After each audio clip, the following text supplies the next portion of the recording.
فرقہ بندی ہے کہیں اور کہیں ذاتیں ہیں.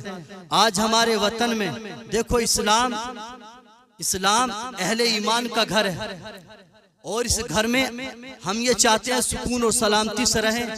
تو سب سے پہلی چیز کیا ہے؟ ایک دوسرے کا مان سمان، آپس میں اتحاد اس لیے ضرور نہیں ہوتا ہے محلے والوں کو پریشان کریں گے یا دوسرے دیش کو پریشان کریں گے، بلکہ مان سمان اتحاد اس لیے ہوتا ہے تاکہ امن برقرار رہے، لوگ آپس میں اپنے کام دھام میں مست رہیں، چین و سکون سے جئیں، خوشحال رہیں.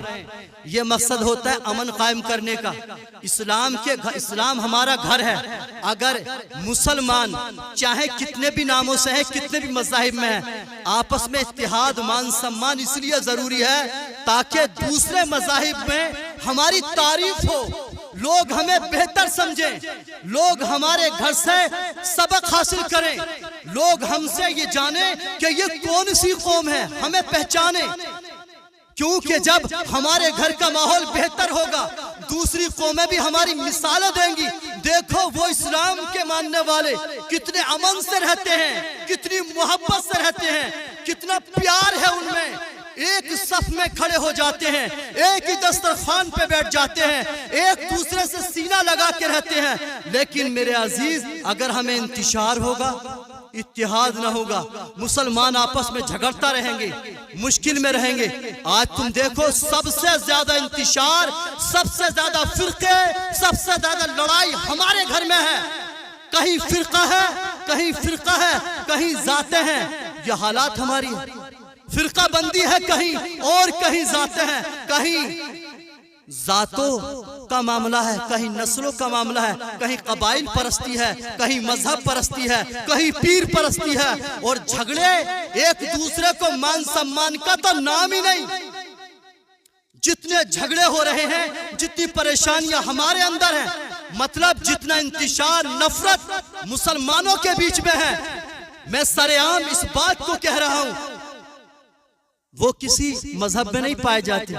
ساری دنیا کی قومیں متحد ہیں امن قائم کرنے کے لیے، لیکن اسلام کی عظمت کو بچانے کے لیے مسلمانوں میں کوئی احساس نہیں ہے. جھگڑے انتشار مسلمانوں کے بیچ بے حساب ہو چکے ہیں. نفرت کا وائرس بہت پھیل چکا ہے. پھر کہتے ہیں کہ ہمیں عزت نہیں مل رہی، دنیا ہم کو برا سمجھتی ہے، دنیا ہم کو برا کہتی ہے. اللہ کے نبی صلی اللہ تعالی علیہ وسلم سے محبت کے دعوے دار ہیں ہم. پیارے نبی صلی اللہ تعالی وسلم کی غلامی کا اعلان کرتے ہیں. میرے بھائی جب بچے گھر میں لڑ جاتے ہیں تو ماں باپ کو بھی ذلت اٹھانا پڑتا ہے. ہم جو غلطی کر رہے ہیں آج بانی اسلام مخبر صادق محمد صلی اللہ علیہ وسلم پر جو طرح کی کیچڑیں اچھالنے کا سبب ہے وہ ہمارا انتشار ہے. آپس میں ہماری گالے گلوچ، آپس میں لڑائی جھگڑے، آپس میں انتشار، یہ ہماری قوم کے اندر، ہمارے اس گھر کے اندر، بیت الاسلام کے اندر بہت ہی زیادہ خرابیاں پیدا کر دی گئی ہیں، اور یہ خرابیاں ہمیں ہی نقصان پہنچانے والی ہیں. میں کہنا یہ چاہ رہا ہوں لوگ ہماری مثالیں کب دیں گے؟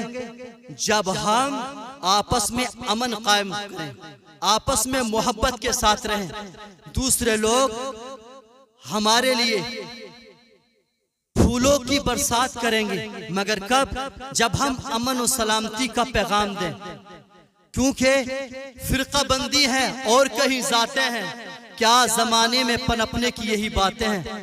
جن گھروں میں جھگڑے ہوتے ہیں ان میں کاروبار کی فکر نہیں ہوتی، بلکہ ان گھروں میں نحوست کی برسات ہوتی ہے. تو میرے عزیز بیت الاسلام میں نحوست کی برسات انتشار، نفرت اور بیر کی وجہ سے ہے. جب ہم آپس میں ہی منتشر ہیں، آپس میں ہی نفرت کرتے ہیں، ایک دوسرے سے ملنا پسند نہیں، ایک دوسرے کے پیچھے نماز نہیں ہوتی، ایک دوسرے کو مسلمان ہی نہیں سمجھتے. یہ حالات ان لیڈروں کی ہے، ان رہنماؤں کی ہے جن کی ذمہ داری امن قائم کرنا تھا.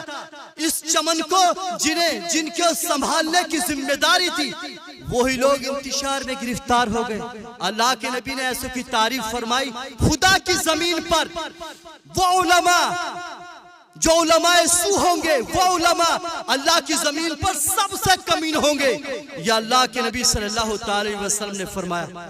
تو میرے بھائی، وطن کی محبت مسلمان کے لیے ضروری ہے اور ہر ایک کے لیے ضروری ہے۔ وطن کی محبت کیوں ضروری ہے؟ احترام کیوں ضروری ہے؟ تاکہ امن و سکون سے سارے لوگ رہیں، تمہارے شر سے لوگ محفوظ رہیں۔ وادی ہندوستان میں سکون جو جس گھر میں رہتا ہے، کیونکہ جو انسان جس سرحد میں جس دیش میں رہتا ہے وہ اس کا گھر ہوتا ہے، اور گھر میں اتحاد، امن، مان سمان قائم رکھنا سب کی ذمہ داری ہے۔ اور کسی دوسرے گھر کے اندر گھس کر لڑائی جھگڑا کرانا اور پیسہ دے کر انتشار ڈالنا یہ شیطانی کام ہے۔ ہم ہندوستانی ہیں، اور یہ سرزمین غنیمت نگر پہ جامعہ فیض بشیری مراد آباد کے گوشے میں یہ آباد چھوٹا سا گاؤں، سوشل میڈیا کے ذریعے یہ پیغام سمجھنا ضروری ہے، جو چار بھائیوں کے بیچ میں پڑوس سے گھسنے کے بعد بھائی کو بھائی سے لڑاتا ہے، بھائی سے بھائی کے دل میں نفرت ڈالتا ہے، وہ انسان بہت ہی بڑا کمین ہے۔ چاہے وہ لبادہ کسی پیر کا اوڑے ہو، چاہے وہ لبادہ کتنا بھی شاندار پہنا ہو، چاہے اس کا جبہ پگڑی کتنا بہترین ہو، وہ تو فرشتے کے لباس میں شیطان ہوتا ہے۔ ایک کسی دیش کے اندر آتنک کی آگ جلانا، کسی دیش کے اندر بسفوٹ کرانا، کسی دیش میں لے جا کر ان پر دہشت قائم کرنے کے لیے کسی دیش میں آتنکیوں کو لانچ کرنا، کسی مارکیٹ، کسی بازار میں لاشوں کے ڈھیر لگا دینا، یہ انسان کا کام نہیں، یہ شیطان کا کام ہے۔ ارے شیطان بھی اس کام سے گھبراتا ہے۔ تو میرے بھائی، جو خطہ اپنے جن کا کام، جن کی فطرت صرف آتنک پھیلانا ہے، شرارت کرنا ہے، آج کے دور کے اندر، آج کی تاریخ میں نمبر لے گیا پاکستان، اور یہ پاکستان کا بہت بڑا فیض ہے ہندوستان کی سرزمین پر، خاص کر قبائل اہل اسلام کے لیے۔ مسلمانوں کو پاکستان کی ایجنسیوں کا بڑا فیض ملا ہے، کیونکہ انہوں نے کچھ ایسے کام کشمیری بھولے بھالے مسلمانوں کے ذہن میں دولت کا لالچ دے کر آزادی کا خواب ان کی نگاہوں میں ڈال کر ایسا ذہن بنایا، ان لوگوں نے ایسے کام کرا دیے۔ یہ نیچی چوڑی رومالی کی شلوار پہننے والے کم بخت، ان لوگوں نے کچھ وائرس ایسا پھیلا دیا، دنیا میں کسی بھی کونے میں مسلمان چلا جائے اس کو شک کی نظر سے دیکھا جاتا ہے۔ یہ پاکستان کی چند ایجنسیوں کا یہ کارنامہ ہے۔ بظاہر نام کے مسلمان تو کشمیری بھولے بھالے مسلمانوں کا استعمال کر کے چند کاروائیاں ایسی کر ڈالی ہیں کہ مسلمانوں کی نظریں اتنی جھکی ہیں، اور ہمارا بھولا بھالا ہندوستان کا مسلمان یہ نہیں سمجھتا کہ آخر ہمیں اس نظر سے کیوں دیکھا جاتا ہے۔ وہ سمجھتا ہے یار ہم مسلمان ہم کیا غلط کر رہے ہیں۔ میرے بھائی، تم نے کچھ غلط نہیں کیا، لیکن چند جو مسلمان ہونے کا لبادہ اوڑھتے ہیں، جو ساری دنیا میں امن کی بات کرنے والے ہیں، جو اسلام کے ذریعے سے اللہ تبارک و تعالیٰ کا پیغام پہنچانے والے ہیں، تو میرے بھائی اسی سرزمین سے کچھ ایسے شیطانی وائرس نکلے، ہماری وادی ہند میں ایسے کارنامے ہوئے جو مسلمانوں کے سر پہ رکھے جاتے ہیں، واقعی مسلمانوں کے حصے میں آتے ہیں، مگر یہ ایسے کام ہیں ہماری نسلیں بھی یاد کریں گی۔ مسلمانوں کے خلاف جو انتظام، جو ہندوستانی مسلمانوں کے خلاف پاکستان نے انتظام کیا ہے، وہ کیا کچھ ایسے گھٹیا کارنامے کیے جو میرے بھائی ہماری نسلیں بڑے زمانے تک یاد کریں گے۔ میں جو کہہ رہا ہوں بعض کے لیے کہہ رہا ہوں، کیونکہ بعض کاروائیاں مارکیٹوں میں لاشوں کے ڈھیر، بسفوٹ، یہ بم دھماکے، یہ چھوٹے چھوٹے بچے اور یہ موت کے نذرانے جو تقسیم کیے وہ یہ سوچ کر تاکہ یہ قیمتی یہ گوشہ یہ وادی کشمیر ہمارے چنگل میں آ جائے. لیکن کشمیری بھولا والا مسلمان جو آزادی کی زندگی جو علیحدگی کی زندگی جینا پسند کرتا تھا اس کا اپنا نظریہ اپنی سوچ تھی. دھارا 370 کے تحت وہ اپنا نظریہ اپنی سوچ مطلب آزادی علیحدگی کی زندگی. لیکن یہ ممکن نہیں تھا. لیکن پہلی چیز یہ ہے گھر کی لڑائی گھر کے افراد ہی اس کو طے کرتے ہیں. گھر کے لوگ ہی اپنے گھر کی آگ کو بجھاتے ہیں. اور اگر کوئی دوسرا بجھائے تو آگ بجھانے کے لیے آگے بڑھے تو سبحان اللہ بڑا مزہ ہے. وہ عبادت بھی ہے. آگ بڑھانے کے لیے اگر کوئی پڑوسی کسی بھائی کے گھر آئے کسی پڑوسی کے گھر کی آگ کو بجھائے تو اسلام کے اندر عبادت ہے. اگر کوئی پیاسا ہے اس کو پانی پلانا عبادت ہے جہاد ہے. اگر کسی کے گھر میں آگ لگی ہے اس کو بجھانا جہاد ہے. اپنی بستی کے ڈیفنس کے لیے اپنی نیندوں کو قربان کرنا یہ جہاد ہے. اپنے دیش کی سرحدوں کی حفاظت کے لیے کوشش کرنا یہ جہاد ہے. اپنے وطن کے لوگوں کے لیے جو جس وادی میں باڑھ آ جائے آگ جل جائے یا کوئی جنگل نظر آتش ہو جائے اس کی حفاظت میں محنت کرنے کا نام جہاد ہے. لیکن کچھ فرقہ پرست لوگوں نے کچھ نفع پرست لوگوں نے شیطانیت کا نام جہاد رکھا. یہ کون سا جہاد ہے؟ بھائی سے بھائی کو لڑوا دینا یہ جہاد نہیں یہ شیطانی فطرت ہے. کسی دیش کے اندر نفرت کا وائرس پھیلانا یہ جہاد نہیں یہ شیطانی جہاد ہے. یہ نفرت کا جہاد ہے. اپنے دیش کے اندر عیاریاں مکاریاں کرتے ہوئے دوسرے دیش کے اندر یہ تخریب کرنا یہ بربادی کے کام کرنا اس کو جہاد کہتے ہیں. شیطانی جہاد ہے. اور اسی شیطانی جہاد کی وجہ سے ساری دنیا کے اندر مسلمان بے سکون کی زندگی جی رہے پریشان ہے. یہ جہاد نہیں یہ فساد ہے آتنک ہے. جہاد تو امن قائم کرنے کا نام ہے. جہاد تو مان سمان کا نام ہے. آپس میں لڑانے کا نام جہاد نہیں ہے. دوسرے دیش میں لاشوں کے ڈھیر لگانے کا نام جہاد نہیں ہے. ہوائی جہاز میں ٹرینوں میں جہازوں میں یہ وسفوٹ کرنے کا نام جہاد نہیں ہے. یہ شیطان اس کام سے یہ شیطانی کام ہے. یہ شیطانی جہاد ہے. اللہ تبارک تعالیٰ سے دعا کرو اللہ ہمیں دین کی سمجھ عطا فرمائے. یہ جہاد نہیں ہے. لیکن یہ جو شیطانی جہاد کر کے مسلمانوں کے لیے پاکستان نے اتنا بڑا انتظام کر دیا کہ مسلمان کسی بھی اسٹیٹ میں جائے اس کو ننگا کر دیا جاتا ہے. یہ عزت کہاں سے ملی آپ کو؟ یہ پاکستان کی دین ہے. پاکستان کے چند ایجنسیوں شیطانی ایجنسی کے کام ہیں جو آج مسلمان کو اتنی گری نظر سے دیکھا جاتا ہے.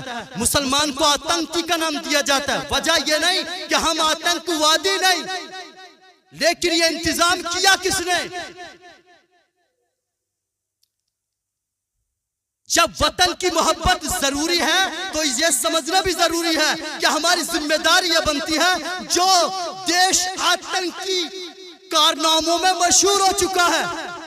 پہلا کام جو اچھے لوگ جس بستی میں رہتے ہیں ان کا فرض بنتا ہے ایسے آتنکی سنگٹھنوں جماعتوں پر کنٹرول کرے. ان کے خلاف لڑنا بھی جہاد ہے. مگر دال روٹی حلوہ پوڑی مزے سے کھا رہے ہیں انہیں احساس نہیں ہے اور کہتے ہیں ہند کے مسلمانوں کی ہمدردی کرتے ہیں. تمہاری ہمدردی کی ضرورت نہیں ہے. تم لوگوں نے ہمدردی زندگی بھر کے لیے دنیا بھر کے مسلمانوں کو ننگا کرانے کا انتظام کیا. ہر جگہ ذلیل ہونا پڑتا ہے. دنیا کے اندر مسلمان نظر جھکا کے چلتا ہے. وجہ کیا ہے؟ یہ دین پاکستان کی ہے. یہ فیض پاکستان سے آتا ہے ہندوستان میں اور یہ کام انتظام پہلے ہو گیا. اتنا کچھ ہماری جھولی میں پاکستان نے ڈال دیا ہے کہ مسلمان اس کا احسان ادا نہیں کر سکے گا. چاہے ان کی ایک ایک کا قیمہ کر دیا جائے ٹکڑے کر دیا جائے تب بھی احسان ادا نہیں ہوگا. یہ ہندوستان کی مسلمان کی ذمہ داری بنتی ہے. یہ جو کارنامے ہو چکے ہیں اور کشمیری بھولے بھالے مسلمانوں کے ذریعے سے جو یہ کام لیے گئے یہی وجہ ہے. جو کرے گا نام اس کا آئے گا. ایسا تھوڑی ہوتا ہے کہ یہ میرا بھائی نہیں یہ میرا بیٹا نہیں یہ میرا رشتہ دار نہیں. تمہارے کہہ دینے سے کیا ہوتا ہے؟ رشتے کبھی ختم نہیں ہوتے بھائی، اور یہ کبھی سمبند ٹوٹتے بھی نہیں۔ دنیا کے رجسٹروں میں سارا لکھا ہوا ہے۔ یہ بات، یہ سچ کڑوا ہے، لیکن میرے بھائی ہم ہندوستانی مسلمان ہیں، چاہے انسان کہیں بھی رہے، دنیا کے کسی بھی کونے میں رہے، اس کی ذمہ داری بنتی ہے کہ جہاں رہے امن و سلامتی کے ساتھ رہے۔ بنی قریظہ کے لوگوں کے ساتھ جو ہوا وہ بھی یہود تھے، اہل کتاب تھے۔ یہ بات بتا کے بات کو سمجھا دوں، کیونکہ ہمارے مسلمان کے بھیجے میں کم آتی ہے، لیکن سوشل میڈیا کے ذریعے اگر یہ بات پہنچے تو اچھی طرح سمجھیں۔ بنی قریظہ اہل یہود تھے، میثاق مدینہ میں شامل تھے۔ میثاق مدینہ کیا ہوتا ہے؟ میٹنگ، پنچایت۔ پیارے نبی صلی اللہ علیہ وسلم کی موجودگی میں ایک پنچایت ہوئی۔ اب مدینے کے آس پاس کے جتنے لوگ تھے، چاہے عیسائی تھے، یہودی تھے یا کچھ بھی تھے، سب کی میٹنگ ہوئی۔ اللہ کے نبی صلی اللہ علیہ وسلم اس میٹنگ میں موجود تھے۔ اللہ کے نبی صلی اللہ علیہ وسلم نے امن کے لیے میٹنگ کو رکھا۔ فرمایا دشمن کوئی بھی حملہ کرے مکے سے کہیں سے بھی، ہم مدینے کی حفاظت کے لیے ایک ساتھ لڑیں گے، چاہے دشمن کوئی بھی ہو، مگر ہم مدینے کی حفاظت کے لیے حملہ چاہے کسی پر بھی ہو، چاہے یہود پر ہو، چاہے مسلمانوں پر ہو، چاہے عیسائیوں پر ہو، ہم ایک ساتھ رہیں گے۔ اس کو بولتے ہیں میثاق مدینہ۔ سمجھے میری بات کو؟ اس کو میثاق مدینہ کہتے ہیں۔ اس میں قریظہ کے یہودی بھی تھے، مگر جیسے ہی عہد کے بعد معاملہ طے ہو گیا اور دشمن نے بھی سوچ لیا کہ مسلمان تو بے فکر ہو گئے ہوں گے، کیونکہ آپس میں طے ہو گیا ہے کہ ہم ایک ساتھ رہیں گے، مگر کچھ لوگوں نے دل میں خیال کیا ہم ساتھ نہیں دیں گے، ہم ان کو یہاں سے نکلوائیں گے اور ان کو قتل کرا دیں گے، یہ لوگ یہاں سے چلے جائیں گے۔ مطلب یہ ہے مسلمانوں کے جو مکہ سے مدینہ آئے ہوئے تھے ان کے لیے ایک انتظام کیا گیا، اور اس میں نمبر لینے والے یہود تھے، قریظہ کے یہود۔ یہ بنی قریظہ کے یہودیوں نے غداری کی مدینے کے ساتھ، عہد شکنی، غداری، وعدہ خلافی۔ ان لوگوں نے مطلب یہ جب وعدہ خلافی کی، جنگ احزاب کی تیاریاں ہوئی، خطرناک جنگ، مسلمانوں کے خلاف بڑی جنگ۔ بنی قریظہ نے غداری کی اپنے وطن کے ساتھ، طے یہ ہوا تھا ہم ایک ساتھ رہیں گے، چاہے کسی بھی قوم پر حملہ ہو ہم اس کا ساتھ دیں گے۔ یہ بات سمجھنے کی ہے۔ جب بنی قریظہ نے غداری کی، یہ غداری بڑی خطرناک چیز ہے، اپنے دیش کے خلاف جاسوسی کرنا، اپنے دیش کے خلاف نعرے لگانا، اپنے دیش کے خلاف آواز بلند کرنا کتنا بڑا جرم ہے میں یہ بتانا چاہتا ہوں۔ اللہ کے نبی صلی اللہ تعالی علیہ وسلم نے دیر نہ فرمائی، فرمایا کہ بنی قریظہ کے لوگوں نے غداری کی ہے، قانون کو توڑا ہے، وعدہ خلافی کی ہے، پنچایت کے قانون کی حد درمی کی ہے، ان کو جینے کا کوئی حق نہیں ہے۔ اللہ کے نبی نے بنی قریظہ کے سارے جوان، سارے ہتھیار اٹھانے والے، چھوٹے چھوٹے بچے، عورتوں کو چھوڑ دیا گیا، باقی سب کو قتل کرا دیا گیا۔ اس کو بنی قریظہ کہتے ہیں۔ جانتے ہو قتل کرنے میں وہی لوگ تھے جیسا کہ حضرت موسیٰ علیہ السلام کی قوم نے شرک کیا، بچڑا بنایا، اور شرک کی سزا اللہ نے کیا رکھی اہل کتاب میں کہ وہ خود ہی ایک دوسرے کو قتل کریں۔ ان کی سزا یہ ہے ایک دوسرے کو اپنی اپنی تلوار سے قتل کر ڈالیں۔ یہ سزا کس بات کی تھی؟ عہد شکنی کی، اللہ کی نافرمانی کی۔ یہاں رسول اللہ کی نافرمانی ہوئی، قوم کی نافرمانی ہوئی، دیش کے خلاف ہوا۔ جو دیش کے خلاف آواز بلند کرے، اللہ کے نبی نے کیا فرمایا؟ ایک رہتی دنیا کے لیے قانون بنا دیا، جو بھی دیش کے ساتھ غداری کرے، دیش کے خلاف جاسوسی کرے، اس کی سزا جیلوں میں نہیں، اس کی سزا تاریخوں سے نہیں، اس کی سزا تن سے جدا کرنے پر ہوتی ہے۔ سمجھے میری بات کو؟ اللہ کے رسول نے ہاتھ و ہاتھ صاف کرا دیا۔ بنی قریظہ کے بارے میں جو سزا رکھی گئی وہ غداری کی سزا تھی۔ تو جان لیں مسلمان کے لیے یہ جاننا ضروری ہے، غداری کی ایک ہی سزا ہے، وہ ہے سر تن سے جدا۔ یہ قانون تو اللہ کے نبی نے بنایا، تو چاہے ہندی ہو، سندھی ہو، پاکستانی ہو، جرمنی ہو، جاپانی ہو، جو بھی غداری کرے اس کی ایک ہی سزا ہے، سر تن سے جدا۔ جو ایسے آتنکی اور دشمنوں کی ہیلپ کرے، چاہے وہ میمن ہو، قصاب ہو، سندھی ہو، قریشی ہو، ویسی ہو، دنیا کے کسی بھی کونے کا رہنے والا ہو، جو دیش کے غداروں کو پرموٹ کرے، جو دیش کے غداروں کی تعریف کرے، جس کی زبان پر دیش کے خلاف نعرہ ہو، وہ کوئی بھی یونیورسٹی ہو اس کی اینٹ سے اینٹ بجا دی جائے، کوئی نرمی نہ برتی جائے، کوئی سہارا نہ دیا جائے، کوئی راجنیتی نہیں، کوئی ٹائمی نہیں۔ جو دیش کے خلاف کارروائی کرے، جو دیش کے خلاف بربادی کی بات کرے، جو یہ کہے بھارت کی بربادی تک جنگ رہے گی، ایسے لوگ دنیا کے کونے میں جہاں ملے انہیں وہیں پر شوٹ کر دیا جائے۔ جو دیش کے امن کے خلاف بات کریں، جو ہمارے گھر کے خلاف بات کریں، انہیں ٹائم دینے کی گنجائش اسلام نہیں دیتا، کوئی ٹائم ہی نہیں۔ تو میرے بھائی اب ایک بات اور کہوں گا، جو دیش کے خلاف، دیش کے امن کو برباد کرنے کی بات کرے، کوئی ٹینگ نہیں، کوئی برادری نہیں، کوئی نسب نہیں، کوئی احتجاج نہیں، کوئی دھرنا نہیں، اس کے خلاف احتجاج کرنے والوں کو بھی بالکل صاف کیا جائے۔ میری بات سمجھ میں آ رہی ہے نہیں؟ یہ بڑی واضح بات ہے، کیونکہ دیش کے ساتھ غداری کرنے والوں کی سزا اللہ کے نبی نے کیا رکھی ہے؟ بالکل صفایا۔ دیش اپنا گھر ہے۔ اب آتے ہیں اپنے اسلامی گھر کے اندر۔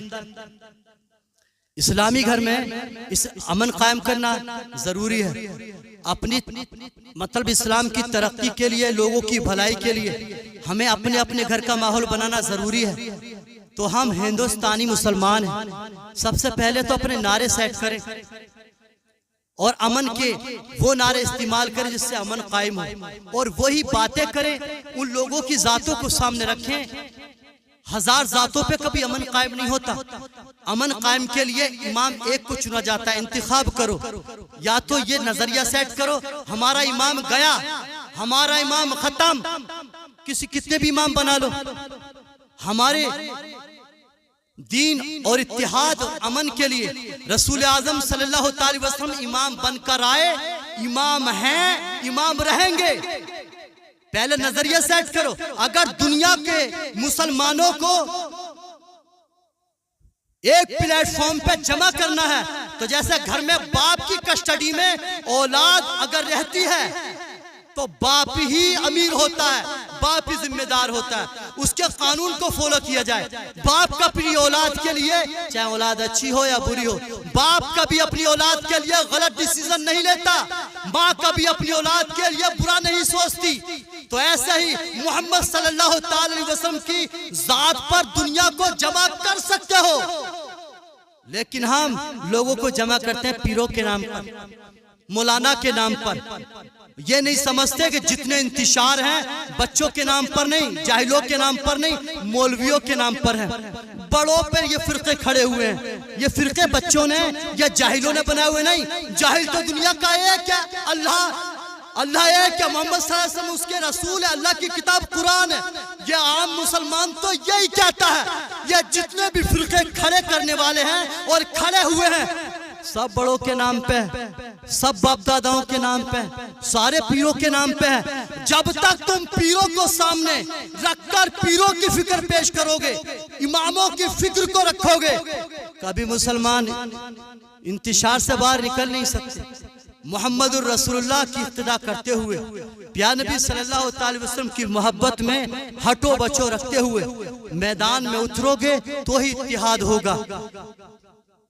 اگر ہمارے دماغ کے اندر یہ ہوگا یہ سلمان ہے، یہ فارس ہے، یہ عادل ہے، یہ قادر ہے، یہ چھوٹا ہے، یہ بڑا ہے، یہ گورا ہے، یہ کالا ہے، یہ امیر ہے، یہ غریب ہے، جب اگر یہ ہمارے دماغ کے اندر ہوگا کبھی بھائیوں میں اتفاق نہیں ہوگا۔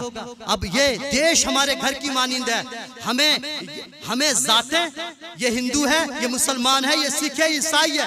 ارے سنویدھان سب کے لیے بنایا گیا۔ سنویدھان کا مطلب ہوتا ہے سب کو اپنے اپنے انداز میں جینے کی اجازت، اپنے اپنے طریقے سے عبادت کی آسانیاں، اس لیے سنویدھان بنانے میں ٹائم لگا۔ تو ہمارے دیش کے اندر سنویدھان کی حفاظت اور ذمہ داری کس کے اوپر ہے؟ وہ لیڈروں کے لیے ائمہ کرام کی ذمہ داری بنتی ہے، ہمارے لیڈروں کی رہنماؤں کی ذمہ داری بنتی ہے، کیونکہ اچھا بڑا وہ ہوتا ہے جو اپنے چھوٹوں کی بھلائی کے لیے رات دن کوشاں رہے، اپنے چھوٹوں کی بھلائی سوچے۔ لیکن بڑے افسوس سے کہا جاتا ہے ہماری قوم کا مسئلہ کیا ہے؟ ہماری قوم نے اتنی دشواریاں کھڑی کر رکھی ہیں آپس میں، مطلب کام آسان ہے، سوچ بڑی مشکل ہے۔ منفعت ایک ہے، اس قوم کی نقصان بھی ایک۔ کسی درد رکھنے والے شاعر نے کیا کہا؟ منفعت ایک ہے، اس قوم کی نقصان بھی ایک، ایک ہی سب کا نبی، دین بھی ایمان بھی ایک، حرم پاک بھی اللہ بھی قرآن بھی ایک، کیا بڑی بات تھی ہوتے جو مسلمان بھی ایک۔